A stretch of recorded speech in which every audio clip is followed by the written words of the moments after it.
Bonjour à tous et bienvenue à cette émission sur la pensée du jour. Aujourd'hui, je voudrais vous entretenir sur élargir votre vision. Souvent, les chrétiens ont une vision un peu étroite et ils voient juste leur propre vie, leur propre ministère, leur propre Église. Mais le Seigneur veut que nous puissions voir plus grand que ça. Moi, je me considère comme un ouvrier dans le royaume de Dieu. Je suis pasteur d'une église depuis 33 ans et j'aime beaucoup mon église. Mais si le Seigneur m'appellerait à faire autre chose, je le ferai parce que je suis à son service. Dans le psaume 139, le verset 13 à 18 nous dit « C'est toi qui as formé mes reins, qui m'as tissé dans le sein de ma mère. Je te loue de ce que je suis une créature si merveilleuse. Tes œuvres sont admirables et mon âme le reconnaît bien. Mon corps n'était point caché devant toi lorsque j'étais fait dans le lieu secret, tissé dans les profondeurs de la terre, quand je n'étais qu'une masse informe. Tes yeux me voyaient.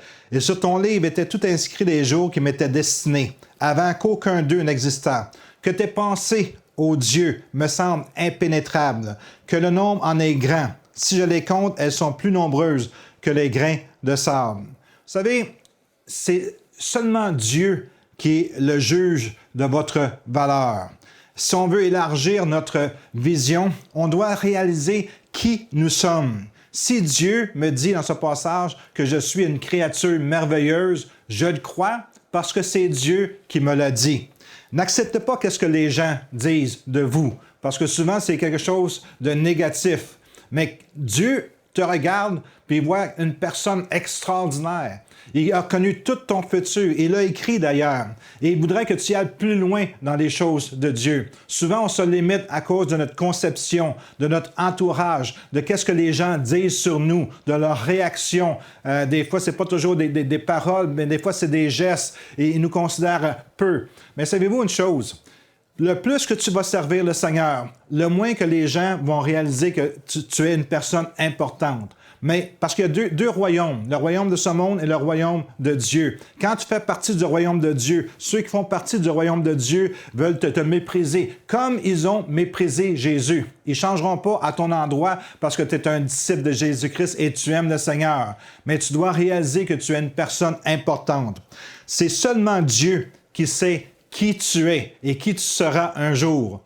Jésus a demandé à ses apôtres, « Qui dites-vous que je suis? » Et Pierre, sous l'inspiration du Saint-Esprit, a dit « Tu es le Christ, le Fils du Dieu vivant. » C'est pas Pierre qui a révélé, c'est Dieu qui a révélé à Pierre qui était Jésus. Et on ne peut pas se laisser dire par les gens qui nous sommes. Pourquoi? Parce que les gens ont toutes sortes d'opinions pour nous. Jésus était le Fils de Dieu, il a marché sur la terre, il connaissait son identité, il voulait que les autres le connaissent pour qu'eux-mêmes puissent réaliser qui ils sont en Jésus-Christ. Quand Dieu regarde une personne, il la regarde différemment de nous. Dieu a regardé Adam et Ève et il a vu l'humanité au travers d'eux. Dieu a regardé Abraham et il a regardé et il a vu des nations au travers d'eux.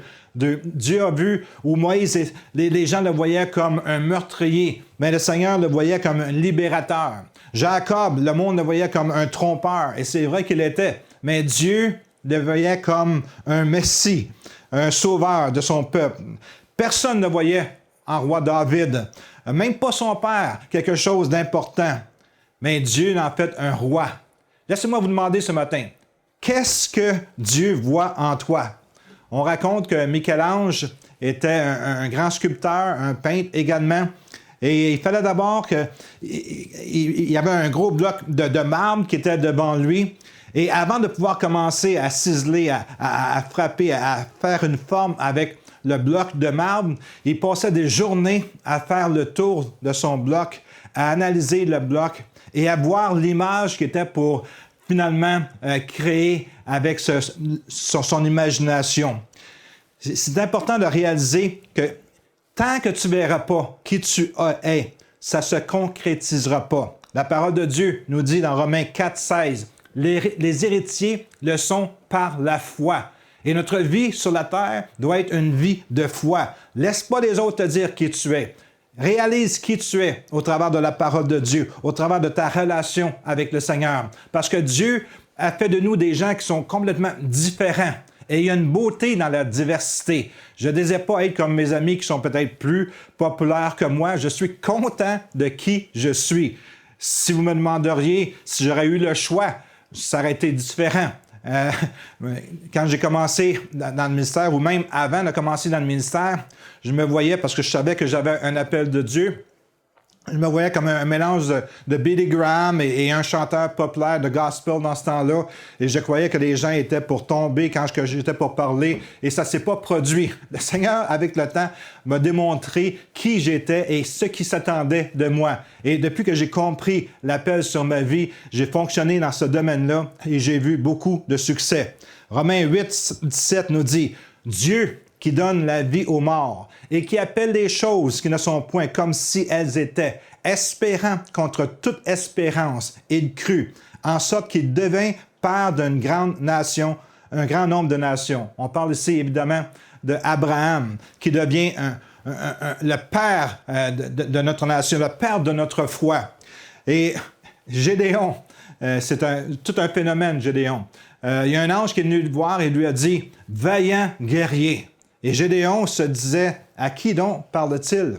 Il ne réalisait pas que c'était à lui qui parlait. Et des fois, on a besoin d'entendre la part du Seigneur, qui nous sommes vraiment, pour que nous puissions devenir qu'est-ce que le Seigneur veut que nous soyons.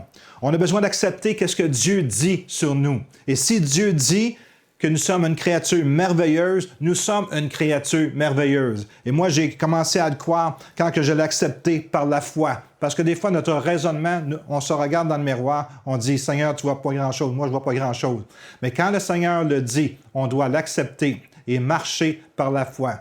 Je vous souhaite de croire que vous êtes une créature merveilleuse et Dieu vous appelle à faire des grandes choses. Alors soyez bénis et que Dieu puisse former en vous l'homme qu'il appelle à devenir.